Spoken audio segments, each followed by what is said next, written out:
buenas noches a toda la teleaudiencia de la Mesa Redonda. Hoy les propongo poner el ojo sobre Europa. Por supuesto, vamos a hablar sobre Grecia y el acuerdo que alcanzó el gobierno de ese país con los ministros de finanzas de la zona euro. No vamos tampoco a dejar de pasarle revista a la situación económica del resto de la región y por supuesto Ucrania, que es otro de los puntos calientes en esa región del mundo y yo creo que también un conflicto que destaca a nivel internacional. Para analizar estos temas tengo como invitados, como panelistas en el estudio a Elsa Claro Madruga, periodista y analista de temas internacionales, al doctor Leider Rodríguez Hernández, profesor del Instituto Superior de Relaciones Internacionales Raúl Roa García, y también a Nelson Roque Suástegui, investigador del Centro de Investigaciones de Política Internacional, también doctor, que nos acompaña, y vamos a tener en internet a Ixa Evia González, vicepresidenta primera de la Unión de Periodistas de Cuba. Estas son nuestras propuestas y nuestros invitados en nuestra mesa de la noche de hoy: Grecia y otras tragedias europeas. Y vamos primero a nuestra noticia del día, que tiene que ver con nuestro país. Hoy el subdirector de Estados Unidos del MINREX, Gustavo Machín, dio una conferencia de prensa sobre las propuestas de Cuba, la agenda de Cuba a las próximas conversaciones que tendrá con Estados Unidos en Washington. Voy a leerles la noticia que salió publicada en la página web Cuba Debate. Dice que a solo horas de que se inicie en la capital estadounidense una nueva fase del diálogo para restablecer las relaciones diplomáticas entre Cuba y Estados Unidos, este 27 de febrero, Gustavo Machín, subdirector de Estados Unidos de la Cancillería cubana, precisó que para esta cita la isla espera respuestas de su contraparte sobre la demanda de retirarla de la lista de países terroristas y la solución de la cuestión bancaria, indispensables, dice Cuba Debate, para que pueda funcionar cualquier embajada. Esperamos recibir respuestas, puntualizó Machín, recordando el reconocimiento de la parte norteamericana, recordemos que reconoció este aspecto en la primera ronda, sobre el serio obstáculo que significa la inclusión del país en la citada lista, por cuanto incluye sanciones adicionales a las que ya imposibilitan las operaciones más elementales en materia financiera. Además, sin entrar en detalles, anunció que nuestra delegación lleva también una propuesta para discutir sobre derechos humanos, uno de los temas a los que está previsto abrirse el diálogo. Por supuesto, pueden consultar más información en la página de Cuba Debate y también de otras páginas digitales cubanas. Esta es nuestra noticia del día. Vamos ya al tema que nos ocupa en la noche de hoy.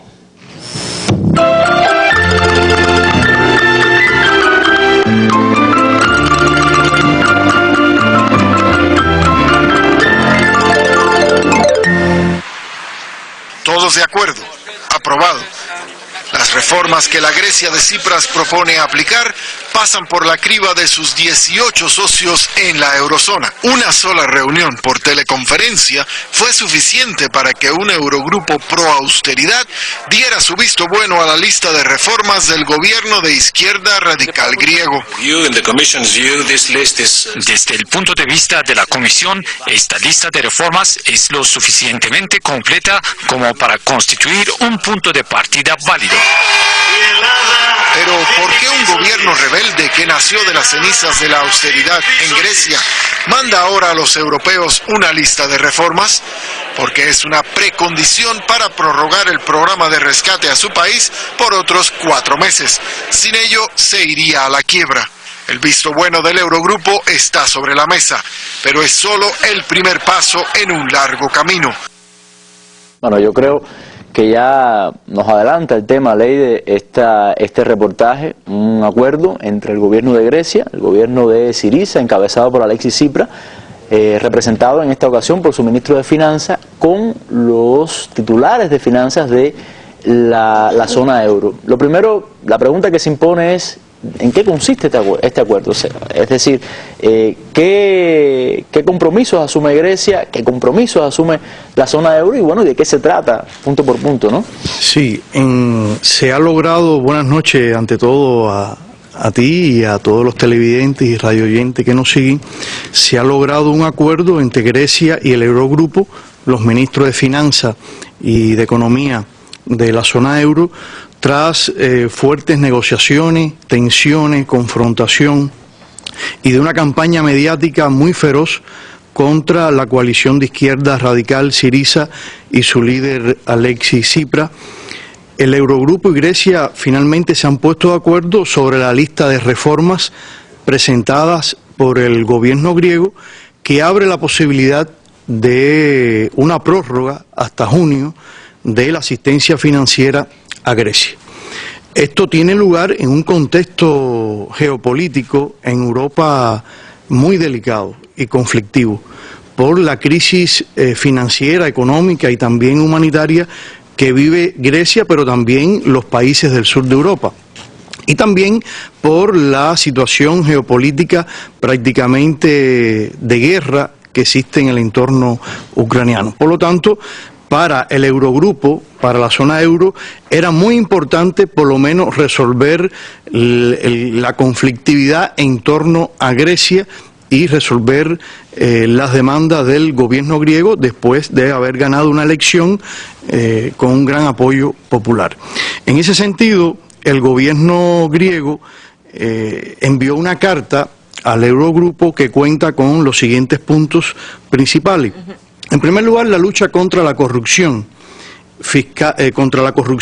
y contra la evasión fiscal. Que era algo que había prometido en su programa de gobierno. O sea, que es uno de los puntos del programa de gobierno, pero que al mismo tiempo es una preocupación de la zona euro porque la zona euro y los gobiernos miembros de la Unión Europea pierden millones de dólares, de euros y dólares también en la evasión fiscal y la corrupción.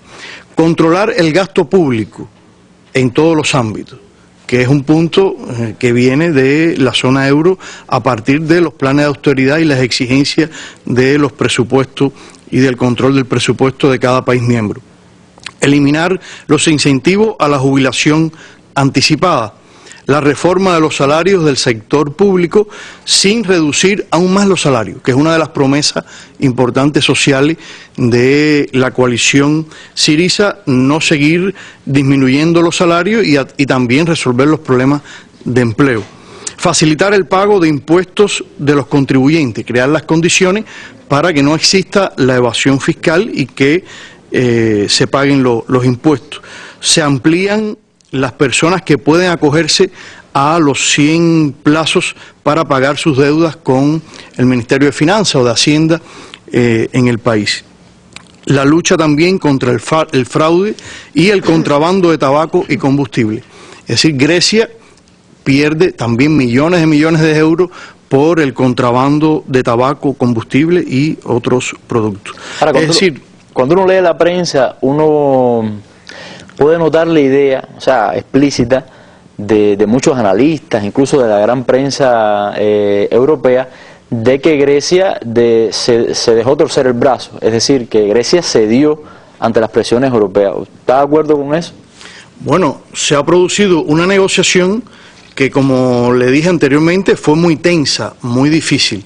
También una cosa es la campaña electoral y otra es después de que se llegue al poder, hay compromisos sociales con las masas populares, con todos los sectores que apoyan a este partido de nueva izquierda en Grecia, pero al mismo tiempo es un país que tenía compromisos el anterior gobierno con las estructuras de la zona euro y todo eso se ha negociado. Yo creo que de ambas partes han cedido. Ahora, lo que sí es cierto que si Syriza no trabajaba por llegar a este acuerdo, llegaba también Grecia a la asfixia financiera. No había más dinero para poder ejecutar el presupuesto a partir del mes de marzo y era una situación muy difícil, sin financiamiento, sin dinero, en un país que está viviendo una crisis humanitaria muy seria y que ese gobierno tiene el compromiso de alguna manera comenzar a resolver los problemas del crecimiento, del empleo, el pago de salario, de pensiones y obtener este presupuesto que viene de un rescate de 240.000 euros y que le faltan por obtener alrededor de 3.500, 700.000 millones de euros, le otorga al gobierno la posibilidad de comenzar a trabajar y empezar a cumplir con algunos de esos compromisos sociales frente a una política que era de austericidio y que ellos tratan ahora que sea de austeridad, para poder enfrentar la situación que hay que ver si repercute esto en el apoyo popular a Syriza, estas medidas. No sé qué piensa usted, sí, porque se concentraban miles de personas frente al gobierno a apoyar realmente ahora ya hay fisuras, según dicen algunos medios de prensa, en el gobierno, porque se dejan en este paquete de acuerdo algunos aspectos que tienen que ver con las privatizaciones. El plan de Syriza era muy radical en cuanto a las privatizaciones, y frente a la troika hay un cambio en el discurso, en el lenguaje. No se habla de troika, que es el Fondo Monetario Internacional, la Comisión Europea y el Banco Central Europeo, sino que se habla de las instituciones europeas. Ellos han ido en esa negociación modificando algunos aspectos, algunas posiciones, pero para también poder cumplir en lo inmediato, porque si no hay dinero, no hay presupuesto, claro, el país entra al caos, y ni Syriza ni la propia Unión Europea prefieren a una Grecia fuera de la zona euro por las rivalidades geopolíticas que existen, en que China y Rusia incluso han propuesto ir al rescate de Grecia. Bueno, pero la Unión Europea, y en específico la zona euro, Elsa, también estaba muy interesada, como decía Leida, en llegar a un acuerdo. O sea, no es que le torció el brazo a Grecia, sino también que de alguna manera cedió también algo, ¿no? Y era importante. Sí, mira, a mí me gustaría precisar algunos aspectos que creo que son importantes para entender lo que ha sucedido. Ante todo, a la pregunta de si realmente Syriza ha cedido terreno, hay que decir que sí. Ha cedido terreno y no le quedó más remedio que ceder terreno, como no le quedó más remedio que ceder terreno también a la Unión Europea. Pero veamos las diferencias que se establecen a partir de estas negociaciones. En primer término, la troika estaba representada por funcionarios de la Unión Europea, no por ministros, no por altos jerarcas de las distintas estructuras que tiene la Unión Europea. Ahora se han visto precisados, en primer término, a utilizar las máximas jerarquías de la Unión Europea y a reunir a todos los ministros de finanzas del Eurogrupo. No solamente, no es cosa de enviar a Perico Pérez a Atenas e imponer allí algo. No, porque aquí ellos, Varoufakis, el ministro de Finanzas, tanto como Tsipras, están muy bien preparados, plantearon cosas muy objetivas y se han visto obligados en el pacto comunitario a hacerle frente de otra manera, con mayor respeto. Incluso, yo tengo aquí declaraciones del que fue presidente de la Comisión Europea, Jean-Claude Juncker, que acaba de admitir, esto es de ayer miércoles, dice, la troika ha pecado contra la dignidad de los griegos, portugueses e irlandeses, dijo el que es presidente del Eurogrupo. Nos fiábamos ciegamente de lo que decía la troika. No se coloca a un alto funcionario ante un primer ministro o ministro, que es lo que venían haciendo. Un funcionario X de esas estructuras, repito, era el que iba donde estaba el primer ministro del país a prácticamente darle órdenes de aquello que tenía que ser. Ahora no, ahora se han tenido que reunir los ministros de finanzas del Eurogrupo.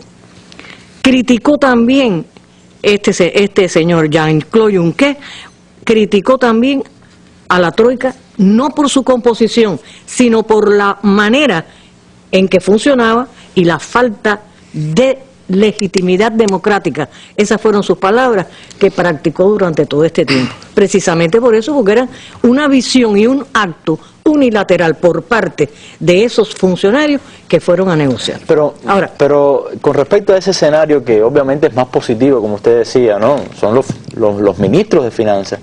Yo he leído declaraciones, por ejemplo, de la propia canciller alemana, Angela Merkel, que dice, esto es un suspiro temporal, esto es el inicio de un largo camino, es decir, podemos esperar que las presiones sobre Grecia lloverán. Con toda seguridad van a llover. Ellos, para empezar, por ejemplo, Mario Draghi, que es el jefe del Banco Central Europeo, que a pesar de que ha sido bastante conciliador, teniendo en cuenta su cargo y la posición del Banco Central Europeo en todo este gran negocio que ha sido la deuda de Grecia y de otros países, Bueno, pues él admite que todavía falta mucho por ver. Y Christine Lagarde, la gerente jefa del Fondo Monetario Internacional, dice que no es suficiente, que tienen que dar más, entregar más, pero en realidad ya los griegos, la dirección actual de Grecia, ha cedido bastante terreno. Voy a citar un ejemplo.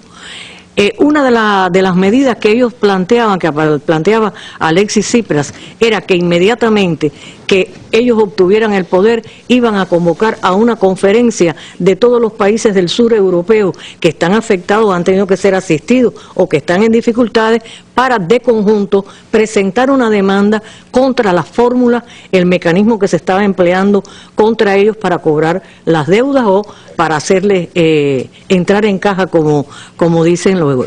Sin embargo, ¿qué se encontró? Que España y Portugal y la propia Irlanda no están de acuerdo con eso. ¿Qué ocurre en esos tres países que son tres gobiernos de derecha, pero de derecha dura además? Y que quieren congraciarse con, no solamente con el pacto comunitario, sino también con aquel sector de la sociedad al cual están representando, que son las clases altas.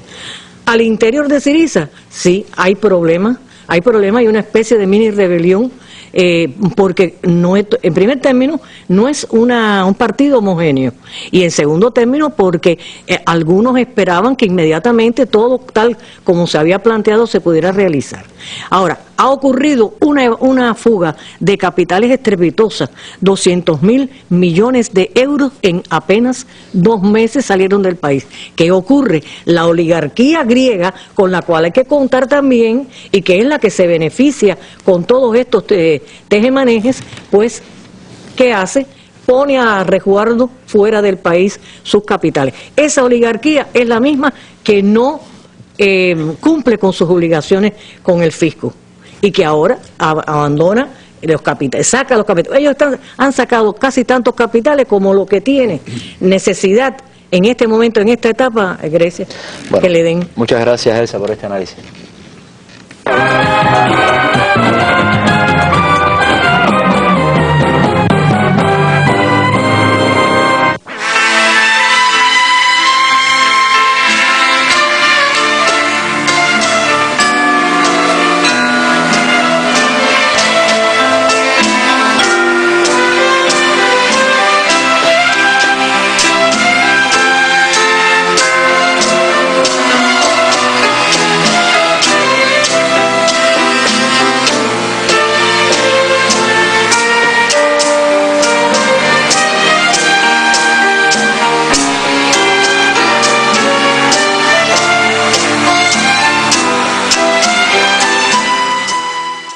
Bueno, y quizás Grecia sea la crisis más notable dentro de Europa, de la zona euro, pero no es la única. Hay un cuadro bastante desalentador desde el punto de vista económico. Hay muchos países que presentan situaciones bastante complejas y sobre eso también vamos a estar analizando y conversando acá en la mesa redonda, pero primero vamos a ir con Aixa Evia en la sección de internet para que nos dé algunas noticias relacionadas con esta situación.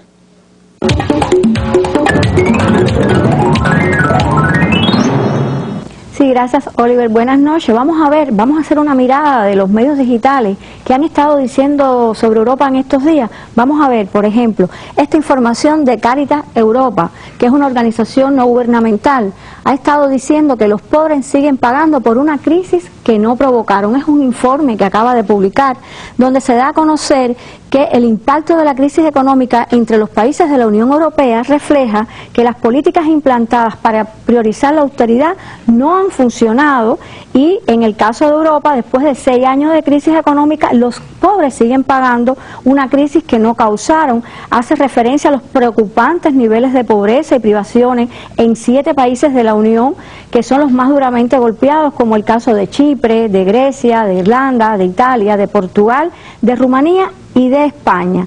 Y precisamente esta misma organización no gubernamental, en el caso de España, ha estado informando que 1,3 millones de españoles han estado pidiendo ayuda a esta organización no gubernamental observen cómo se ha incrementado la solicitud de ayuda. En el año 2007, 370.000 españoles pedían ayuda a esta organización, pero ya en el 2012, 1,3 millones de españoles tuvieron que acudir a ayudas de Cáritas, en este caso.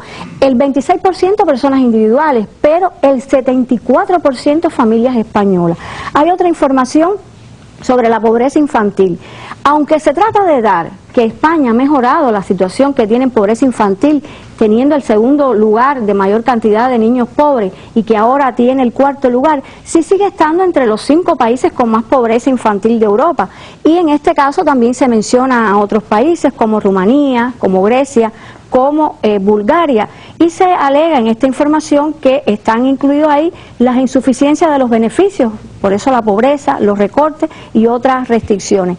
También en el caso de España hay una información muy interesante que tiene que ver con el problema de la visión de muchos españoles. Dice que hay un informe de la Asociación de Visión y Vida de la Federación Española de Asociaciones del Sector Óptico, donde se dice que un estudio revela que el 47% de los que han participado en una encuesta dice que en más de un 20%, cuando se les sugiere que tienen que cambiar los lentes porque ya no les sirven por problemas económicos, las personas tienen que seguir con espejuelos que no les sirven. Por ejemplo, hay aquí también otra información en el caso de España, y es un informe de Amnistía Internacional, y dice que el 2014 ha sido un año especialmente negro en derechos humanos, y tiene que ver sobre todo con lo que está sucediendo con los inmigrantes, el trato que se les da a los inmigrantes en España. Otra información, en el caso del empleo, dice que la mitad de los españoles creen que ya el impacto de la crisis en el tema del empleo llevó a una cifra que no debe incrementarse. Sin embargo, la otra mitad considera que ya se puede seguir incrementando las cifras de desempleo en España. La situación en el caso de la salud, observe qué interesante, en el caso de lo que informa la OMS, está diciendo la OMS que hay necesidad de más vacunación en Europa por los grandes brotes de sarampión. O sea, está pidiendo en este caso mayor cantidad de medicamentos porque se están dando brotes que hasta ahora no se estaban dando de esta enfermedad. Alemania, una información donde se dice que bate récord de pobres desde la reunificación de la Alemania. En este caso observen que aquí tienen un mendigo que está durmiendo en una parada en Berlín, ahí tiene sus pertenencias y esa persona tiene que dormir en una parada. Se dice que, por ejemplo, el 15%, dice esta misma información, de los alemanes se halla actualmente en una situación de pobreza, lo que supone que sean entonces 12,5 millones de habitantes los que estén en esa situación. Y los analistas dicen que es increíble que Alemania tenga el quinto país más rico, el quinto país más rico del mundo. Sin embargo, por un problema de políticas, lamentablemente están más distribuidas las riquezas en esa nación. Oliver, hasta aquí un panorama muy rápido de las informaciones que han estado saliendo sobre Europa en estos días en los medios digitales. Sí, bueno, muchas gracias a Ixa por estas informaciones. Bueno, lamentable, hay que recordar que todo esto ocurre precisamente en el primer mundo. Yo les propongo, bueno, seguir con el tema de Europa y ver qué sucede en uno de los países que también ha sido notable por el tema de la crisis y la repercusión que ha tenido. España, ¿qué implicaciones políticas ha tenido? Hay próximamente elecciones en ese país. Veamos el siguiente reportaje de la cadena Hispan TV. España se adentra en un año electoral que culmina con las generales y que anuncia el final del bipartidismo instaurado desde la vuelta de la democracia. Los españoles parecen decididos a cambiar el tablero político en las municipales y autonómicas de mayo. La primera prueba tendrá lugar el 22 de marzo en Andalucía, que renueva su Parlamento. Pese a la recuperación económica, con un crecimiento del 1,4% en 2014 y previsiones del 2% este año, los españoles no notan la mejoría. Y no es sorprendente, aunque el paro ha bajado por segundo año consecutivo, sigue a un nivel insostenible, el 23,7%, y sin perspectivas a corto plazo de nuevas bajadas. Los españoles también han sufrido las consecuencias de los drásticos recortes presupuestarios impuestos por el gobierno conservador. Las ayudas a las familias con hijos están entre las más bajas de Europa y se limitan a hogares cuyos ingresos anuales sean inferiores a 11.519 euros brutos. España se ha convertido también en el país de la UE en el que ha aumentado más la desigualdad en el reparto de la riqueza, por detrás de Letonia y por delante de Portugal, Grecia e Irlanda, según Eurostat. Pero esta etiqueta de gobierno de la desigualdad no ha beneficiado al adversario histórico del PP, el Partido Socialista, sino a Podemos, una formación izquierdista nacida hace un año que hace campaña contra la austeridad y la corrupción. Su terreno de caza son los electores socialistas y de la izquierda desilusionados. Para el PP de Rajoy la amenaza viene en cambio de Ciudadanos, el partido liderado por el catalán Albert Rivera, que como el gobierno se opone al independentismo catalán. El referéndum que no puede convocar, pues ahora está tomándole el pelo a la gente. El sondeo realizado en febrero por el diario El País muestra la amplitud del seísmo. Podemos es el primer partido en intención de voto y Ciudadanos emerge como cuarta fuerza política. Ninguna de las dos formaciones tiene representación en el Parlamento actual. Ambas fustigan la corrupción de los partidos que han estado en el poder, cuyo paradigma es el llamado escándalo Bárcenas. El ex tesorero del Partido Popular acaba de salir de 19 meses de prisión preventiva, pero el caso no está cerrado y podría volver a sacar los colores al PP de cara a las elecciones. La corrupción es, junto con el paro, la principal preocupación de los españoles. España es un buen punto de partida, Leide, para analizar lo que sucede en muchos países de la Unión Europea, también de la zona euro como lo es España. Ahora vemos este trabajo y yo recordaba lo que algunos pudimos ver hace unos días cuando el presidente del gobierno español, Mariano Rajoy, habló ante el Congreso y dijo que España era el país que más estaba creciendo de toda la zona euro, y después, bueno, vino el líder del Partido Socialista Obrero Español, lo desmintió, una pequeña pelea verbal allí. Pero ¿cuál es la realidad de esa Europa? ¿Qué perspectiva de crecimiento hay? ¿Es real esta recuperación?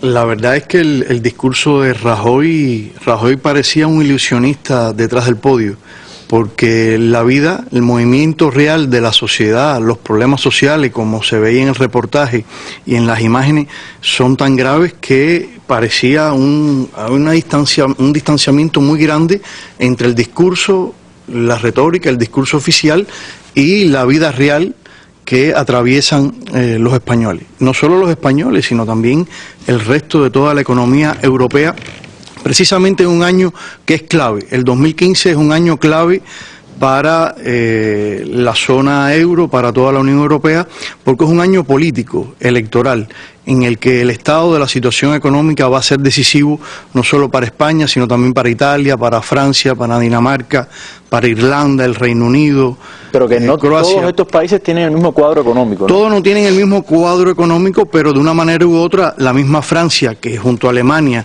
es el eje fundamental de las políticas de austeridad, tienen serios problemas sociales, económicos, descrédito de los sistemas políticos tradicionales, del bipartidismo, la propia Francia también, y auge de otras fuerzas. En el caso de España, por ejemplo, es Podemos, que es un movimiento que viene de los indignados, etcétera, con un amplio respaldo social, etcétera, pero pues, mira, en Francia y en otros países, en la misma Italia, hay fuerzas de extrema derecha, nacionalistas, populistas, neofascistas, que intentan introducirse en esa situación de crisis económica, en la política, en el medio electoral, en un año decisivo, a partir de la propia crisis económica y toda la situación que ha traído las políticas de ajuste estructural que los ciudadanos europeos están viviendo. Reducción del gasto público social sigue en aumento, es decir, eso contradice a lo que dice Rajoy de crecimiento y de que se están resolviendo los problemas sociales y que está disminuyendo el desempleo.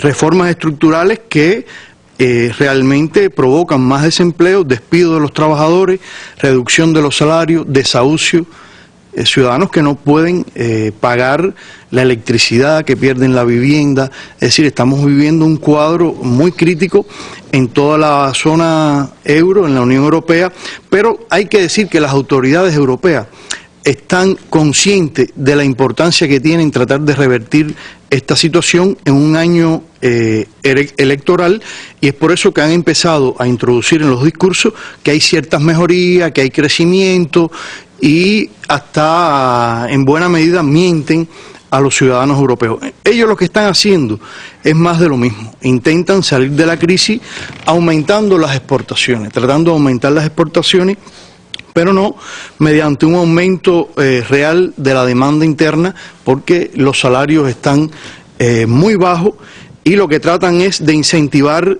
la disminución de las importaciones por esa vía. Todo esto obviamente beneficia al capital financiero europeo, que domina todo el espectro político, administrativo, mediático, el propio medio académico europeo, un capital financiero que está dominado por Alemania, por los bancos de Alemania.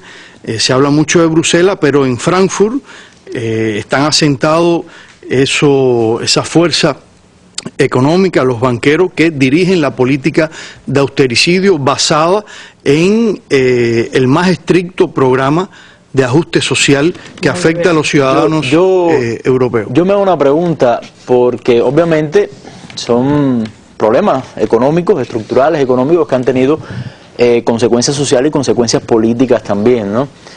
Consecuencias políticas la hemos visto en el surgimiento de partidos de extrema derecha, partidos de izquierda bastante radical, Syriza, Podemos, también la hemos visto en la baja popularidad del presidente. Ahora yo digo, ¿qué puede haber más allá? O sea, ¿a qué me quiero referir? ¿Cómo está reaccionando el status quo? O sea, la élite tradicional de derecha europea con respecto a algunos fenómenos, porque Elsa me enseñaba ahí, por ejemplo, cómo Soros estaba preparando como una especie de revolución naranja en Grecia. Quiero conocer la opinión de ustedes bien breve sobre ese tema.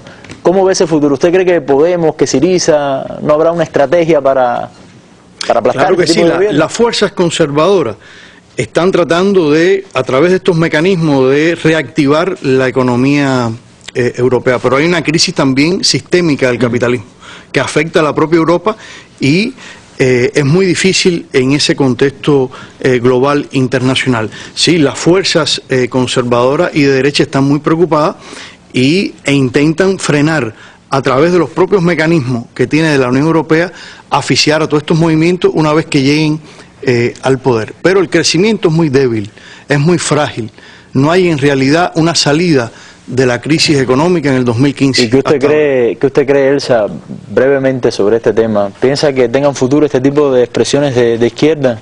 Bueno, estamos viendo con el caso de Grecia y en cierta medida con lo que le pasó a Hollande en Francia, que todo lo que le esté al alcance del resto de las fuerzas europeas, particularmente Alemania, para evitar un cambio de la política neoliberal que es la que se sigue, eso se va a hacer.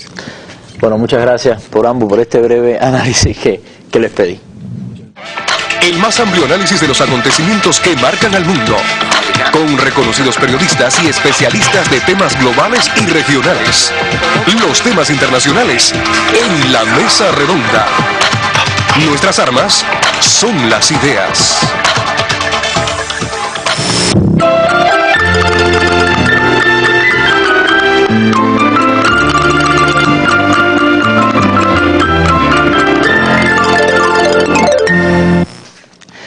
Bueno, y no podemos hablar de la situación en Europa si no hablamos de Ucrania, a pesar de que no es miembro de la Unión Europea ni de la zona euro. Un país que está marcando el acontecer noticioso a nivel internacional. Yo les propongo ver una versión de una televisora extranjera sobre lo que está sucediendo en ese país después del acuerdo de paz que se logró, ese frágil acuerdo de paz. Veamos qué está pasando y regresamos con Elsa Claro para que nos analice el tema. Los separatistas transportan estos obuses al este, lejos del frente, a la zona controlada por los insurgentes. Es la retirada de las armas pesadas que se acordó en Minsk. Eso dicen, al menos, los separatistas. El plan para retirar gradualmente la artillería de calibre superior a los 100 milímetros, como prevé Minsk, está ya listo. Hemos empezado hoy. Kiev hace una lectura muy diferente de los acontecimientos. El ejército ucraniano dice que mientras haya combates no retirará su armamento pesado. Los rebeldes dicen que han empezado a replegar las armas, pero en realidad están reorganizándose y moviendo su armamento en otras direcciones. El enemigo sigue trasladando equipamiento militar y hombres en secreto a la línea de confrontación, especialmente en dirección a Mariupol. Mariupol en el mar de Azov. Se considera la última base estratégica de Kiev en el este de Ucrania. De conquistarla, los separatistas estarían más cerca de abrir un corredor terrestre a Crimea. En París, los ministros de Exteriores de Ucrania, Rusia, Francia y Alemania intentan rescatar el acuerdo de Minsk y el punto que más les preocupa es precisamente Mariupol. Si, como temen algunos, se produce un ataque a esta ciudad, esto cambiaría por completo la base del acuerdo de Minsk y estaríamos ante una nueva situación. Como tantas otras veces sobre el terreno, los esfuerzos diplomáticos de Occidente no parecen tener ningún efecto. Bueno, esto no tiene nada que ver, Elsa, con, vamos a decir, con una posición seria ante los acuerdos de paz. Está bastante tensa la situación allí. ¿Cuál es su valoración al respecto? Mira, ante todo yo creo que el acuerdo de Minsk II, para diferenciarlo del anterior, tiene en su origen características parecidas también al primero. Es decir, eso ha sido una estratagema por parte de Poroshenko, prestarse a un nuevo diálogo para buscar tiempo. La vez anterior tenía una cantidad de tropas sitiadas por los rebeldes y además él lo admitió. Él lo admitió después porque es tan poco ético que lo dijo públicamente, que el objetivo había sido ese, lograr tiempo para reagrupar fuerzas, etcétera, etcétera, y vencer a los separatistas. Ahora, en este momento, en la ciudad de Debaltsevo, o en la región, esta también estaba sitiada una cantidad bastante notable de tropas del ejército ucraniano y de la Guardia Nacional. Y es el momento en que Poroshenko acepta ir a la mesa de negociaciones. Obviamente, para salvar de nuevo la situación, repitió la misma estratagema. Como tanto Rusia como por parte de los federalistas, existe interés en acabar de resolver el problema. Y de otro lado, Europa parece estarse dando cuenta de que si no interviene y no facilita las cosas, esto va a terminar por afectar a esa Europa, porque donde está enclavada esta región es en Europa, no es en Asia, no es en Estados Unidos. Estados Unidos puede hacer lo que le dé la gana, pero ellos tienen que recordar lo que pasó en las dos guerras mundiales. El territorio afectado es el europeo, por lo tanto, la Merkel y Hollande se dirigieron, han tratado de negociar ese acuerdo, pero partiendo de aquí, de que son intereses concretos que tenía Poroshenko por un lado y Estados Unidos, y en definitiva este conjunto de individuos que están operando en tener un respiro para sacar esas tropas. Es lo primero que hicieron en cuanto... Ahora, fíjate cómo llega, a qué punto llega la mendacidad con que se maneja el asunto, que en la reunión que acaban de sostener los países garantes, no en París, o sea, los ministros de Relaciones Exteriores de Rusia, Francia, Alemania y la propia Ucrania.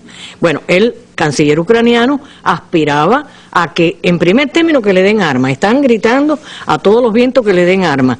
En segundo término, pretendía una denuncia del sitio en Debaltsevo, como si tuvieran toda la razón del mundo. Usted está en una guerra y unas veces pierde y otras gana. Sencillamente, no, ni siquiera eso quieren admitir. Entonces, ¿qué ha hecho Poroshenko? Se ha ido nada más y nada menos que a los Emiratos Árabes. Y allí ha pedido colaboración militar a los Emiratos, que dice que sí, que se la van a dar. ¿Cuál es el problema? En Ucrania hay fábricas de armamento, de aviones, pero muchas de las partes con las que ellos funcionaban procedían de Rusia. Como no tienen comercio con Rusia, bueno, pues sencillamente están necesitados. Se lo pidieron a Estados Unidos, se lo han pedido a Europa, ya Gran Bretaña mandó instructores y algo. Ahora, lo más grave en todo esto es el propósito de Estados Unidos de armar más, de surtir a la Guardia Nacional. ¿Por qué? Porque la Guardia Nacional está compuesta por elementos neonazis. Recordemos que son la gente que asesinó a los en Odessa, a las 40 y pico de personas aquellas que se refugiaron en un lugar, le metieron candela al lugar y no los dejaron salir. Esas fuerzas son las que van a ser favorecidas.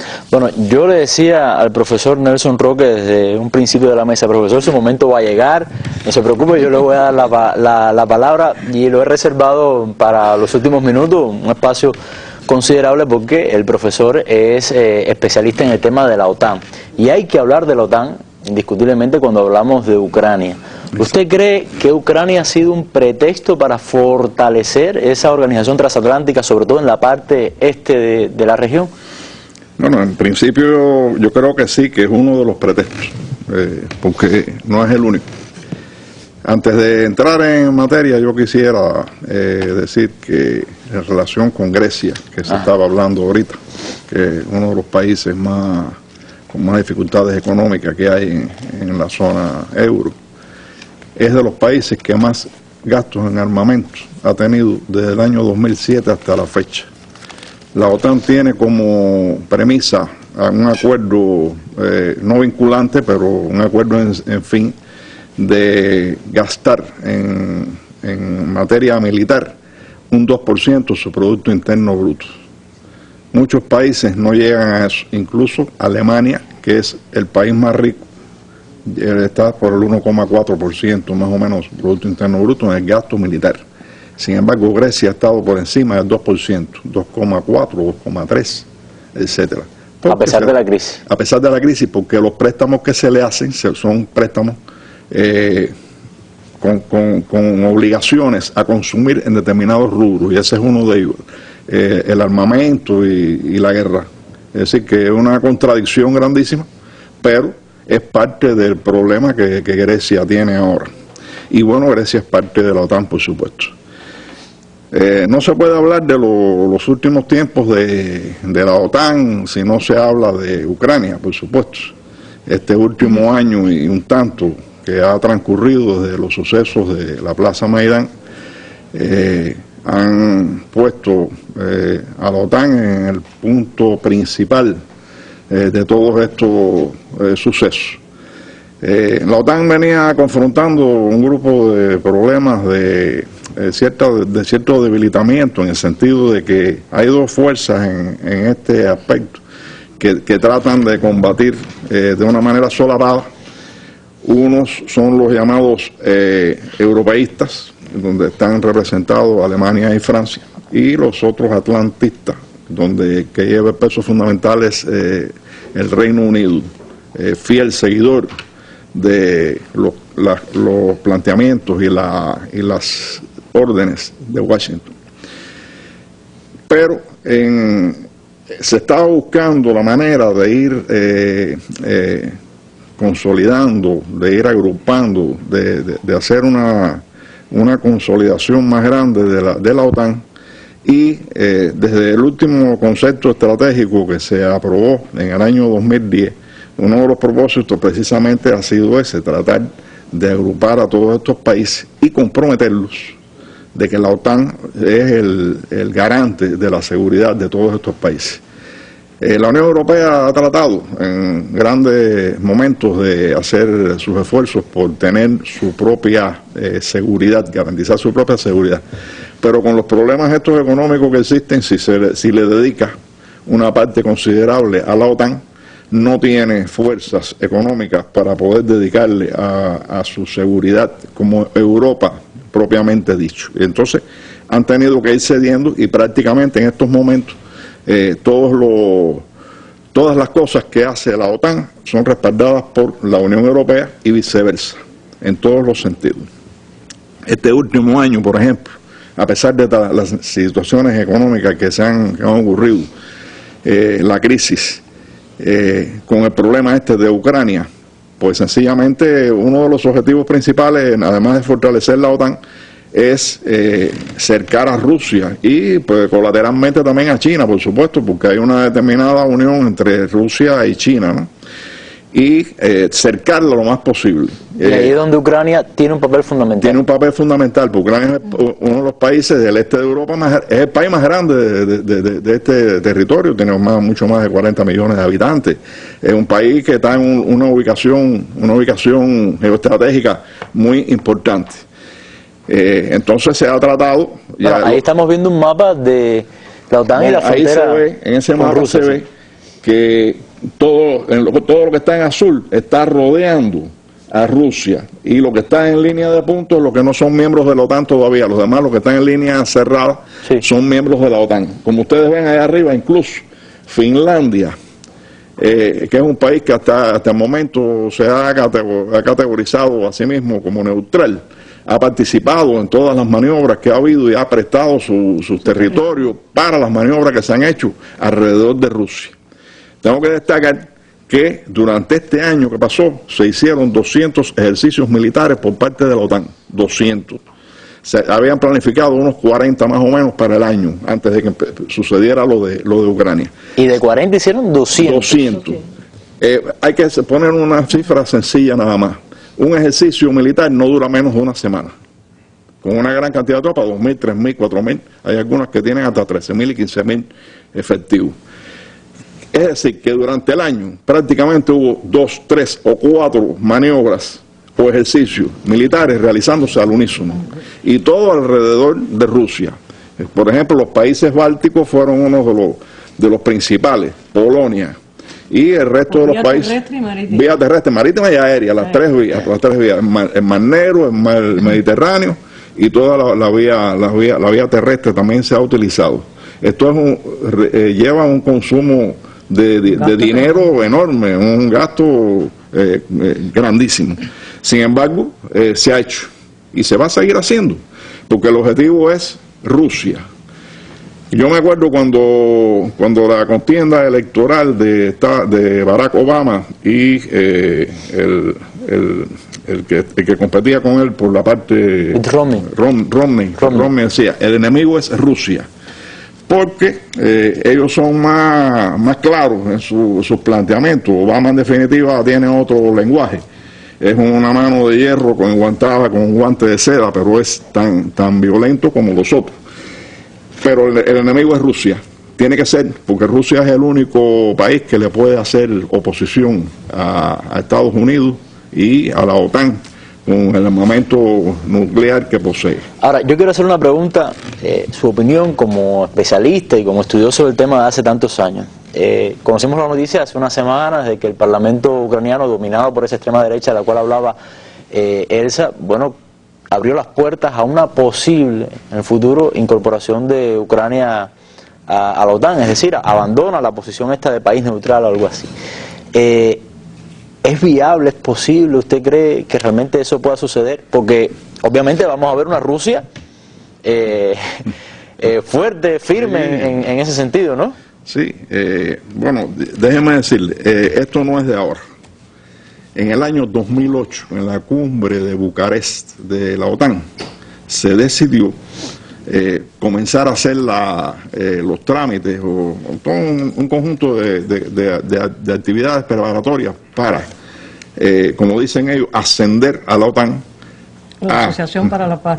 Sí, pero no, después de esto, yo estaba en la Asociación para la Paz, sino ascender a la OTAN a Ucrania y a Georgia. Están aprobados desde entonces, desde el año 2008. ¿Qué sucede? Que, bueno, Georgia tiene el problema de que dentro de lo que se dice el territorio georgiano hay dos países que en estos momentos son independientes y donde ocurrió una guerra que todos recordamos precisamente en ese año 2008.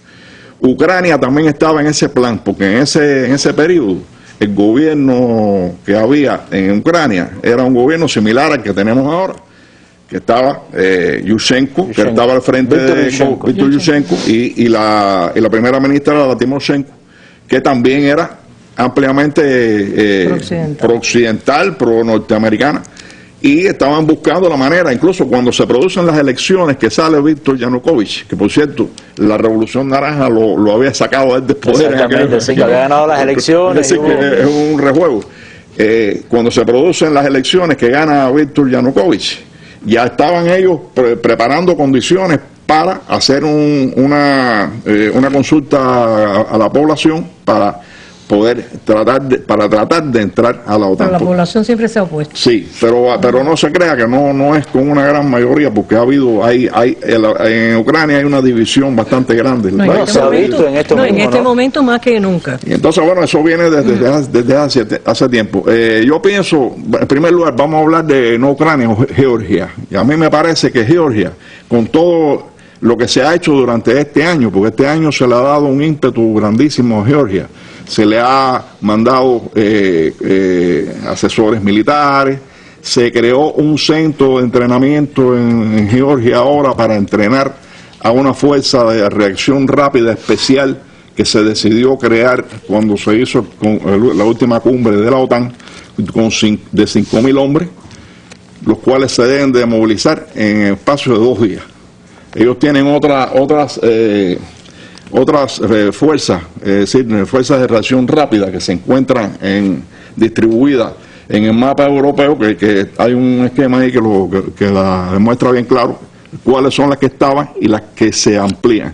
Antiguamente tenían hasta 13.000 hombres en total y ahora van a tener, conjuntamente con esta fuerza que se crea, 30.000 efectivos. Es decir, que ahí están. Ahí están, lo que están en los círculos esos nuevos son 6 nuevos centros donde hay estados mayores que ayudan a que se movilicen las tropas. Y los otros, los que están con el símbolo de la OTAN, que es una estrella de 4 puntas, son las fuerzas de respuesta rápida que existían anteriormente. Es decir, que siguen existiendo, se van a reforzar, pero aparte de eso, la fuerza especial que va dirigida directamente contra Rusia. Bueno, ha servido el tema de Ucrania por una especie de fobia antirrusa que siempre ha existido en algunos sectores, pero que se ha incrementado, se ha tomado como pretexto en países como Polonia, en países como de la parte del campo socialista europeo, que han tenido una posición bastante... Bueno, Polonia siempre ha sido antirrusa. Un caballito de Troya. Incluso cuando eran país socialista era bastante antirrusa. Y los bálticos también. Y los bálticos también. Que igualmente también están ahora en toda este trabajo de esta labor de Zappa y la labor pro-OTAN también. Sí, como no, los bálticos ellos son los más débiles desde el punto de vista militar. Pero están reclamando constantemente ayuda militar y la están recibiendo. Incluso la OTAN tiene desde hace más de 10 años patrullas aéreas sobre los 3 bálticos, previendo siempre con el pretexto de una posible actuación rusa contra los bálticos. Ellos le tienen bastante miedo a los rusos. Ahora, profesor, ¿usted cree en la tesis de la nueva Guerra Fría? Es decir, ha habido mucha especulación sobre eso, muchos analistas, pero sabemos que a veces los analistas, sobre todo los que escriben en los grandes medios, los medios de derecha, son medio que malintencionados, ¿no?, en algunas posiciones. ¿Cree que es lo que estamos viendo? Bueno, las denominaciones pueden ser diferentes en distintos casos. La denominación de Guerra Fría fue una denominación que se le dio en aquella época a la llamada Guerra Fría. Que nunca ha sido fría. Que nunca lo fue, pero y ahora tampoco. Pero ahora menos, yo creo. Menos.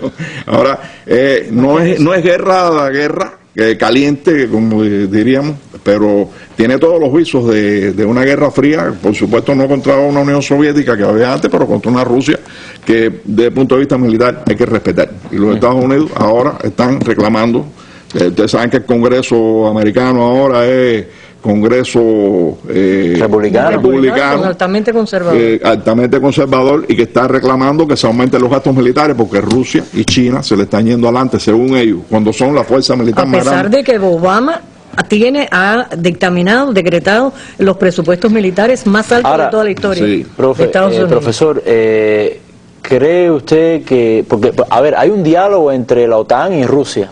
Había. Bueno, sí, pero siempre ha habido una especie de comunicación que yo creo que ambas partes necesitan y quieren de alguna manera mantener. ¿Tiene realmente posibilidades la OTAN de concretar ese cerco a Rusia, y tiene Rusia alguna forma de responder? Bueno, el cerco ya está. Y se va a profundizar. A mí me parece que esto va a durar unos cuantos años. Bueno, ojalá y no, porque eso significa muertes y significa destrucción. Bueno, muchas gracias a mis tres panelistas, también a Ixa, por haber analizado este tema. Hemos dado un buen recorrido y el profesor tuvo su buen tiempo, que se lo debía. Le decía, no se preocupe, que al final vamos a cerrar con usted. Y vamos a terminar. Se me olvidó darle las buenas noches a los televidentes. No, no importa, se infiere.